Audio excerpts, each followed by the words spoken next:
I've been at CAST since the summer of 2016, where I came from the East Coast, where I was working out there as a social worker prior.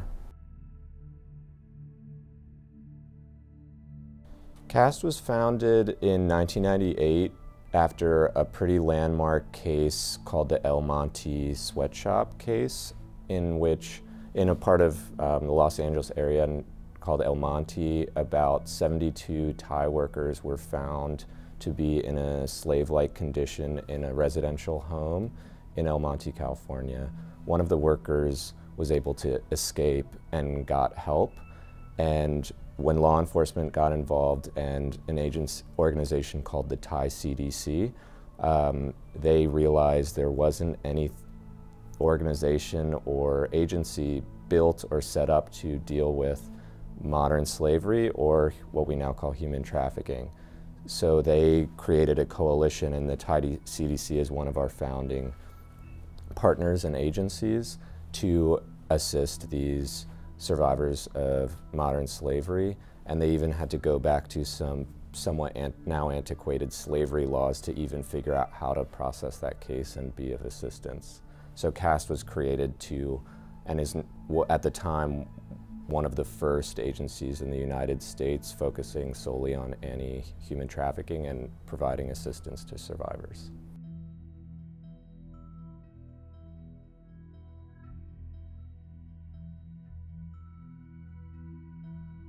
Today, CAST LA's mission is to work to end all forms of modern slavery and human trafficking through a few different avenues, primarily partnerships, empowering survivors through direct services, and policy advocacy.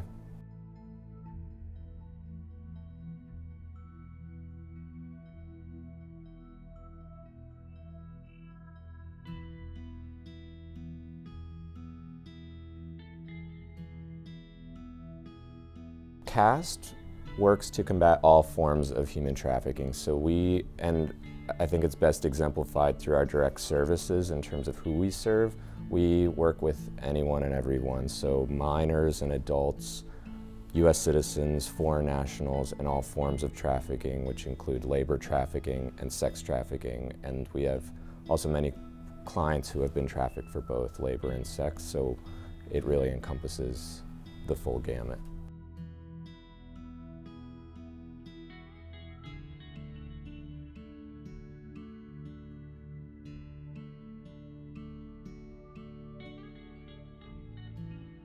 We definitely see trends in certain pockets, but I think it's worth noting that we get clients from every part of Los Angeles County and every demographic, neighborhood, background, and industry too, looking at both sex and labor trafficking. So though we see maybe in certain areas, some neighborhoods in parts of Los Angeles City have common occurrences of sex trafficking, if it's street-based or something like that, we definitely see the full gamut. And I think I'd be hard-pressed to give a trend or a predictor of where people come from, because where we've mapped it out, we get clients from all parts of the county.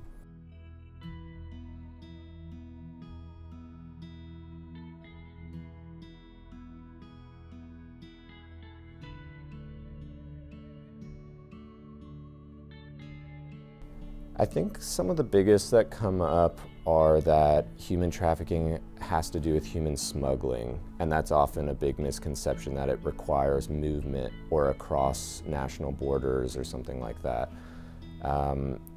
And I think maybe because of the name, trafficking can be somewhat misleading, but it definitely doesn't require movement. We have people who are born in LA, raised in LA, and are trafficked in LA, maybe within their own home, and can still be considered victims of human trafficking. So that's a big one. Also that it has to be someone from another country who's brought here to be trafficked. As I mentioned before, we serve what we call domestic survivors, U.S. citizens and foreign nationals, and there's no need to be from another country or anything to qualify.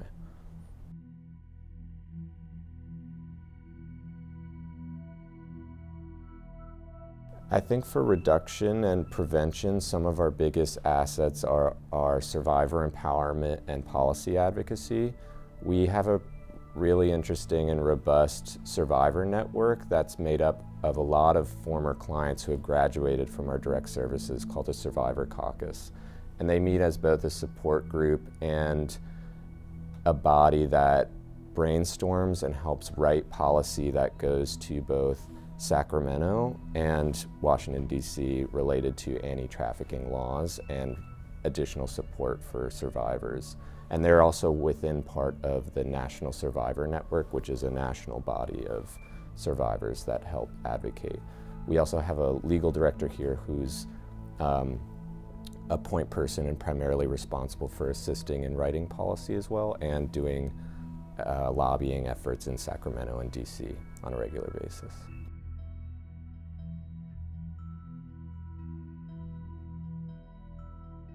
The barriers come in a lot of different forms, and there's definitely no formula for what is a big obstacle for each individual, but some of the common factors we see relate to the trafficking experience itself, in that traffickers often try and instill a fear of systems and a fear of authority. So that includes the government, that includes, benefits offices, anyone who has something to do with being official, and that includes service providers. So there's a lot of fear instilled. Often people aren't only trapped in their situation by physical restriction, it's the psychological coercion and fear that's instilled. So often there's a distrust of law enforcement, or while they've been trafficked, they've come into contact with law enforcement or even gone to a hospital and not received the assistance that they maybe wanted or weren't able to vocalize it. So then getting to a point where they might want to escape or get help can be a big process. And we've heard from clients who sometimes it takes them 2-3 years to build up the courage or the confidence to feel that they can leave and actually be safe or potentially be safe. When individuals come from other countries too, they might come from backgrounds where there is a history of corruption or complicity with government officials or government bodies or providers. So it's also a big part of our job we often see is helping people regain a sense of faith or confidence in society. So being able to do that alone to escape or get help is a big ask for someone who has been through a human trafficking experience.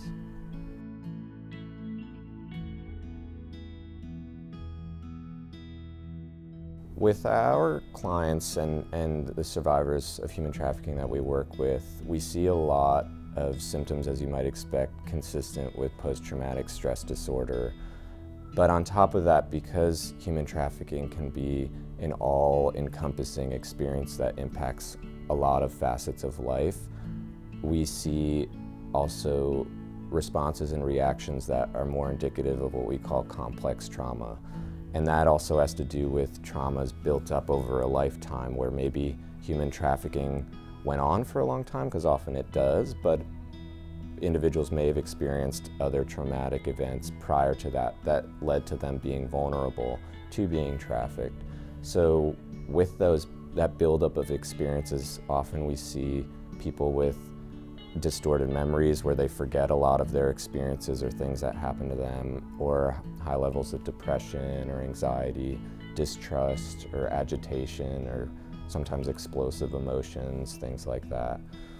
What I'll add to that also is one thing we immediately discuss with any new clients is we try and evaluate, when we're setting goals with them, where they're at in various parts of their life. So we're assessing for things related to housing, family and support networks, spirituality, income, mental health, emotional health, medical, dental, vision, legal needs, sort of everything you could think of, which I think is particularly relevant to the trauma they've endured, because trafficking can totally disrupt someone's life. In the context of crime victims, I think that's what sets it aside from something like a one incident or one episode crime where maybe it was an assault or robberies, something like that, where although definitely traumatic, human trafficking often totally takes over someone's life, often for a long period of time. So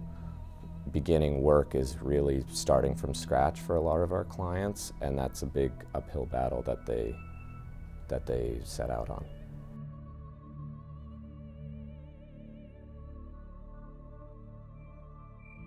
Our primary direct services are through our empowerment program, which is an intensive and comprehensive case management model, and our legal services. So when we meet with a new client, anyone comes through our hotline. We have a 24-hour hotline, and so those services we call emergency response. Often that has to do with someone having just escaped or calling needing help to escape. And we utilize our own expertise and skills to help someone through that situation.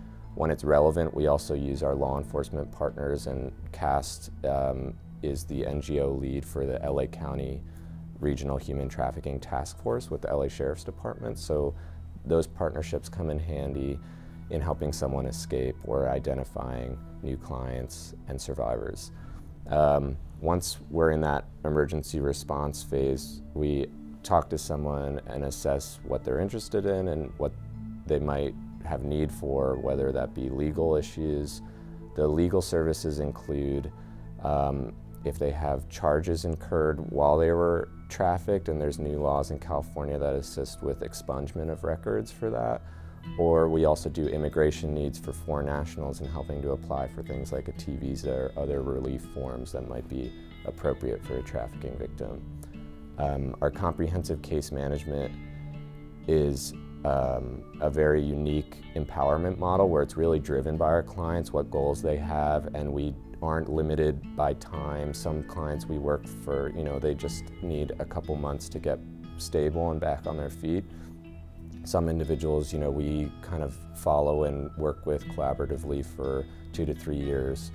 Often that might include reunifying with family, and if they're foreign nationals, helping family members get here or return home, and trying to build up all the parts of their life that has been impacted by their trafficking experience, which can often be everything you could think of in your life.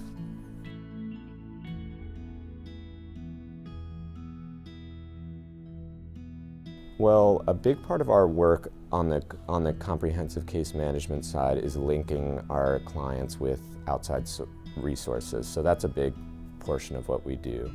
That often includes maybe medical services, mental health providers, and we work to build those partnerships so that they have some expertise and nuance to dealing with or working for a survivor of human trafficking, because often the needs can be quite different or unique compared to their other clients.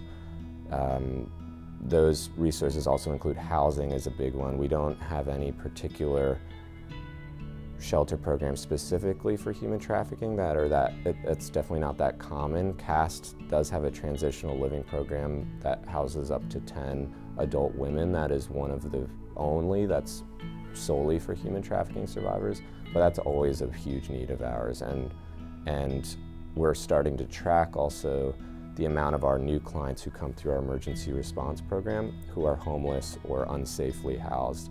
And at this point, we're seeing about 50% coming through our emergency response program. So that's always a big need and what we're trying to connect people to.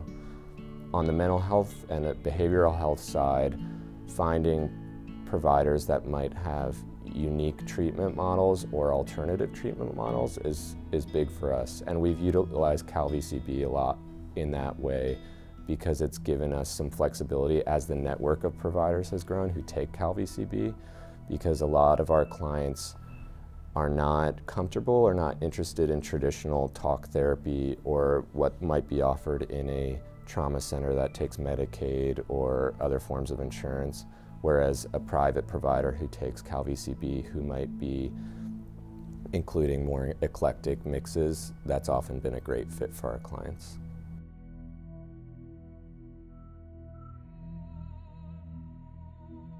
If someone suspects they might witness or know of human trafficking occurring, our #1 recommendation is to call CAST's 24-hour hotline, which is staffed 24 hours a day, and someone who picks up the phone can talk the caller through what's going on, because we take both tips where someone wants to report suspected human trafficking, and then we make determination on how to handle that information, since we do have law enforcement partnerships. And we can also talk someone through if they think they themselves might be being trafficked. We don't want it to be on anyone's shoulders to determine that on their own, or to feel like they need to wholly educate on the specifics of what it is, because that's what we're available to do, and we'll talk someone through that process and figure out the best next steps, especially if it's a safety issue and ensuring someone's safety. Outside of California and CAST 24-hour hotline, we also refer often to Polaris, the National Human Trafficking Resource Center, which is another 24-hour hotline, and they have up-to-date listings for other states and other areas of the country for providers for survivors of human trafficking.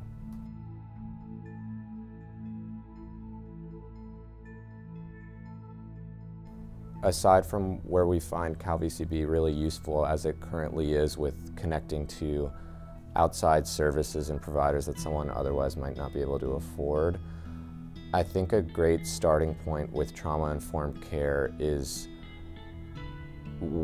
trying to involve a provider, and we do this as part of CAST with our clients, is liaise a lot with CalVCB representatives to, when we can, offer a fuller picture of what's going on. So that we can try and expedite what services are available.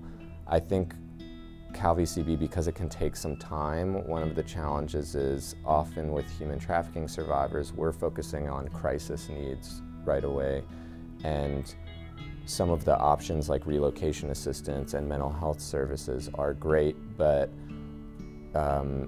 our clients often don't have maybe the necessary documentation, and we've had some great CalVCB representatives, when they show flexibility and maybe some willing to work with us on creative solutions, be really successful for our clients. And I think that goes back to your other question about why someone might be afraid to report or be involved with law enforcement.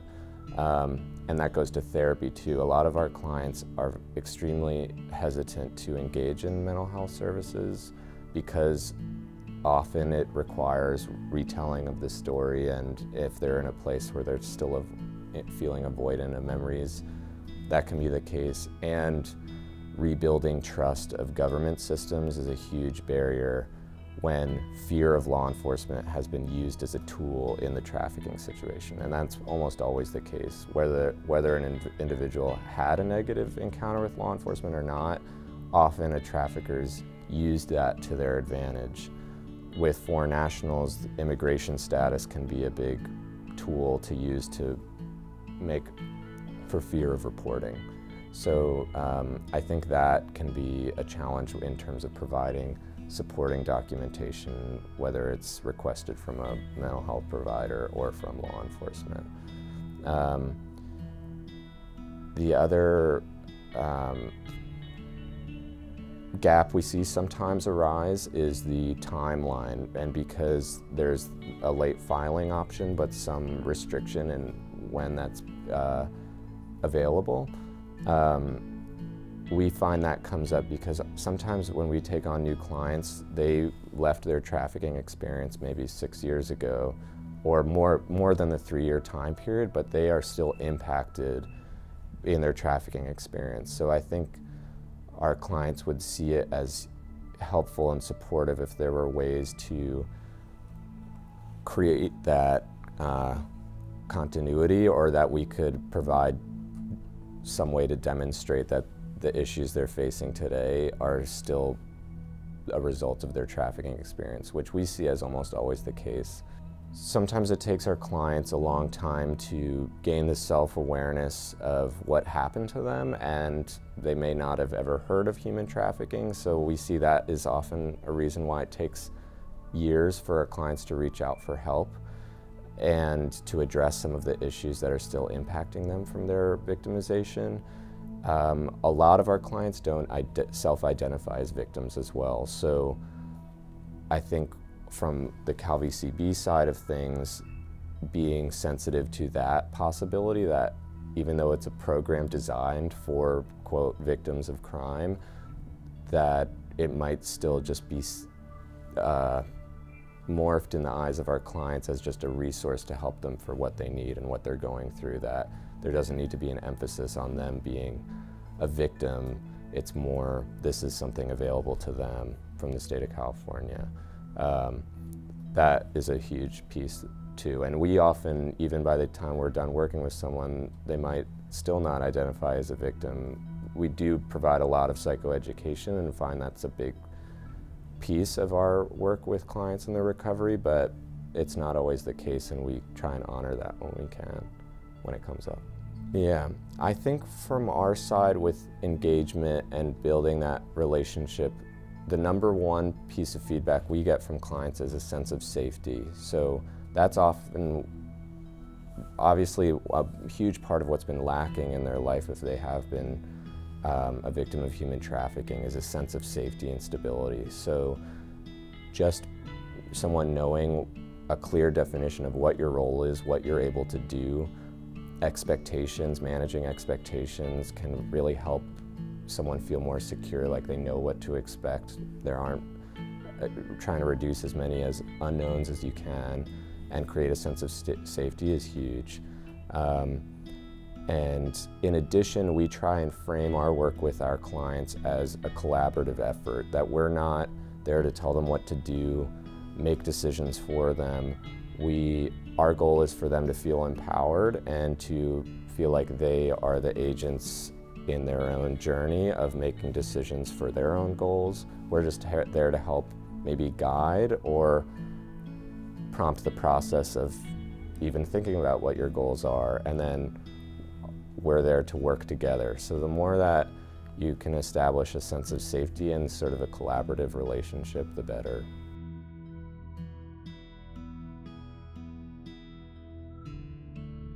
A great success story for me of working with a client who's been a survivor of human trafficking was working with a young man from El Salvador who came from a lot of community violence. One of the reasons he left was because of a lot of threats to him and his family and some of the traumatization that he'd endured in his home country, and was trafficked during his journey to the United States. And once he was in the United States, through sort of a chance encounter with an attorney who thought what he was talking about might have been human trafficking, got connected with CAST.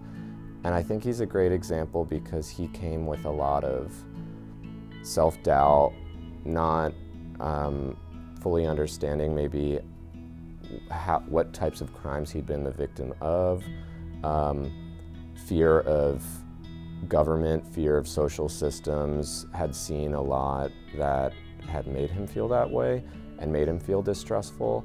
And through direct services at CAST, he was able to get a form of immigration relief to stay here. He was able to achieve some of his employment goals, is learning English and working consistently, and is even now in a process of getting his family to come to live with him in the United States, who are eligible under the same visa that he now has, which is a pathway to a green card.